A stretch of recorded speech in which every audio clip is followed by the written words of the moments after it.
welcome to Banking Champions Live. I have invited Mr. Ninad Karpet here on conversation with us to share some insights into what he has observed amongst the fintech fraternity, amongst the investors fraternity. Ninad Karpe, welcome to the show. Thank you, Babu. Delighted to be here. Delighted to be part of a panel in which Naveen will also be speaking. Ninad Karpe is a very distinguished CEO of the IT industry. He was heading Computer Associates and then CA Satyam and back to Computer Associates. He was the managing director of Aptech, president of CII Western chapter. Welcome, Ninad, to the show. The other interesting gentleman I want to introduce you to is again a fintech innovator himself. He started this company, It's Cash, which was one of the pioneers in its own kind. And of course, after offloading himself from the company, he got into building up the community. He has been a part of IAMAI. He is mentoring a lot of fintechs. He is the co-chairperson of the Fintech Association.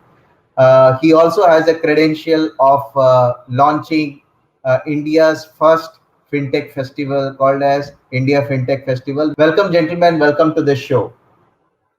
Thank you. Thank you, Navi. Thank you. Thank you. So, Ninad, let me first come to you. You have done this interesting survey on fintechs and a lot of interesting revelations from what has been in the minds of the fintechs as well as in the minds of the investor fraternity and the financial services fraternity. If you can give us a small peek into what you have understood as a part of this research, and who all did you speak to in this research? Thank you, Babu. Yes, we spoke to 294 people, which included startup founders and investors. Investors included, family offices, HNIs, VC firms. So it's a very broad-based survey, qualitative, quantitative. The idea was we were hearing a lot of anecdotal evidence or stories. So we thought, let's put it together. So it's a fairly comprehensive survey. Let me give some couple of very very significant highlights of the survey. And as I mentioned earlier, if you want detail, you can always download it from our website. Firstly, the most striking thing was that roughly 78 to 80% of both the investors and the founders felt that there is no prolonged winter.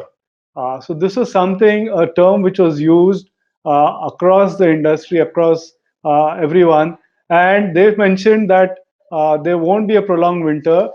Within 12 months, we should be able to, this thing, economy will recover within 12 months. That was the first point.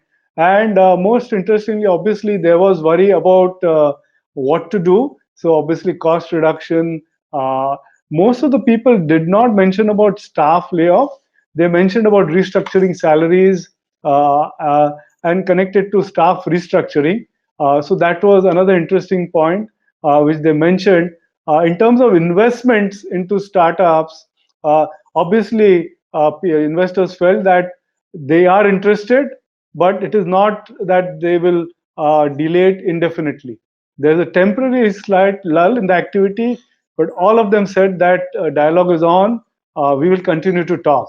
So overall, it came as a bit of a surprise to us, pleasant surprise, fortunately, that although there is worry within the investor community and the startup community, it is not as deep rooted as people had mentioned. There is still optimism. Investors are still ready to invest in all weather businesses. Everyone said that controlling the cost or looking at streamlining the cost is an important aspect.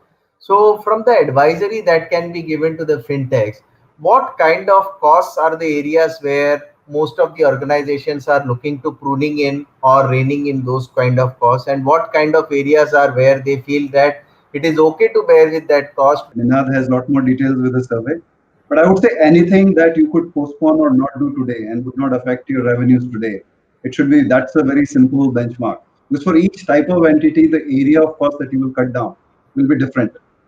I mean, there are places where you would want to save things like rent. There are places where you would want to look at salaries. There are places you would look at marketing. But in some other cases, probably some of those critical. So one will have to really look at from that laser lens and say, hey, what is our organization standing for? Which is the most critical asset?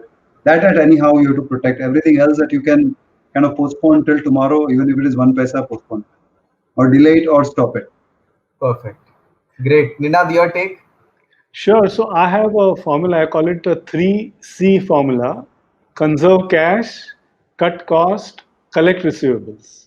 Let Okay. me speak a little bit about cut cost. Cut cost to the bone, but not the bone itself. So don't cut cost on product development. Don't cut cost on R&D, your innovation, the basic thing. In fact, if at all, you might want to increase it. Everything else, relook. Whether it is a rent, why do you need to pay that? Salaries need to be restructured. I have propagated that have a model of 100% variable salary, even for back-end people. Think out of the box of ensuring that's a lean machine.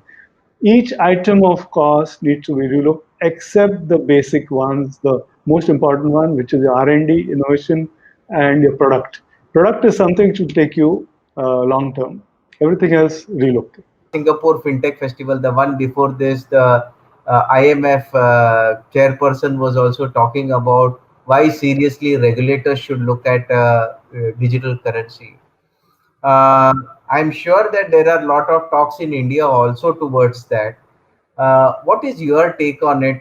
How soon everything that is digital suddenly gets into the flow?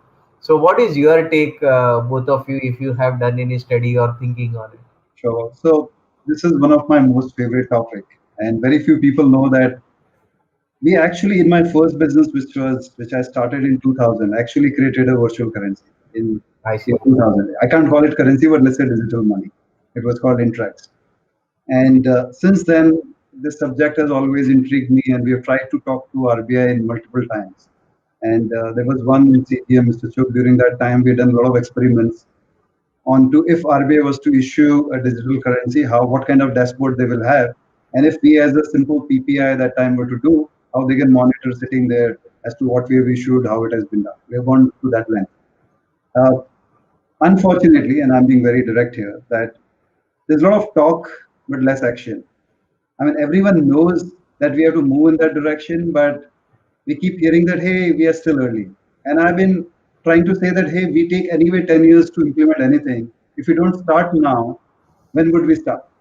And we've seen China, they have taken advantage and they're actually starting issue probably even or even pay wages to some of their government officers probably by next month in digital currency.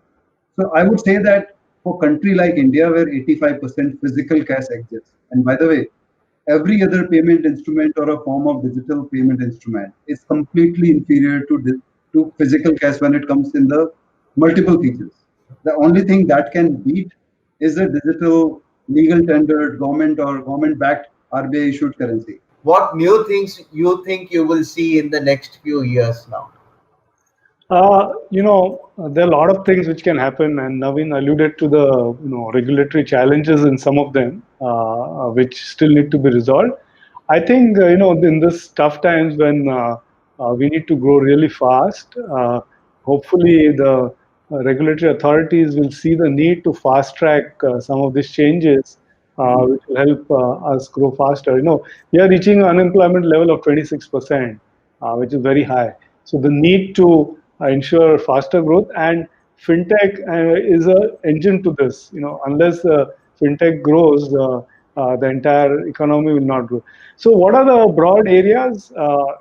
All everywhere. Whether it's insurance, health, insurance, all insurance, financial services, everywhere, mutual fund, everywhere, banking, credit rating, everywhere. The technology-based applications will make a big difference.